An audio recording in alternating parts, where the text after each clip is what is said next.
আসসালামু আলাইকুম। স্বাগত জানাচ্ছি আন্তর্জাতিক সংবাদে। শুরুতেই থাকছে সংবাদ শিরোনাম। জানিয়ে দিব আমাদের হাতে থাকা সর্বশেষ আপডেট আন্তর্জাতিক সংবাদ। বিশ্বজুড়ে নারীদের অধিকার এখন হুমকির মুখে, জাতিসংঘ মহাসচিব। বিশ্বজুড়ে নারীদের অধিকার ক্রমশ হুমকির মুখে পড়েছে বলে মন্তব্য করেছেন জাতিসংঘের মহাসচিব অন্তোনিও গুতেরেস। আন্তর্জাতিক নারী দিবসের প্রকল্পে জাতিসংঘে এক অনুষ্ঠানে গুতেরেস বলেন, নারীদের প্রতি শতাব্দীর পর শতাব্দী ধরে চলা বৈষম্য এখন নতুন নতুন হুমকির কারণ হচ্ছে।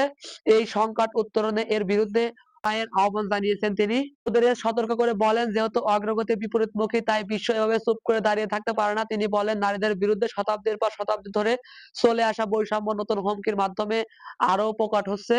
নারীদের অধিকার এখন রাজনৈতিক যুদ্ধক্ষেত্রে পরিণত হয়েছে বলে উল্লেখ করে তিনি আরো বলেন, অনলাইনে সহিংসতার বাস্তব জীবনের সহিংসতায় রূপ নিচ্ছে। সমান অধিকারকে মূলধারায় আনার পরিবর্তে আমরা উগ্রতা ও নারী বিদ্বেষকে মূলধারায় আনতে দেখেছি বলে মন্তব্য করেন তিনি। গুতেরেস বিশ্বকে এই আক্রমণের বিরুদ্ধে লড়াই করার আহ্বান জানিয়েছেন। তিনি বলেন, লিঙ্গ সমতা ও ন্যায্যতার বিষয় নয়, এটি ক্ষমতার বিষয়। গুতেরেসের মন্তব্য অনুসরণ করে জাতিসংঘের নারী সংস্থার নির্বাহী পরিচালক সীমা বাহস বলেন, এই বছরের মতো লিঙ্গ সমতার আহ্বান আর কখনো এত জরুরি ছিল না।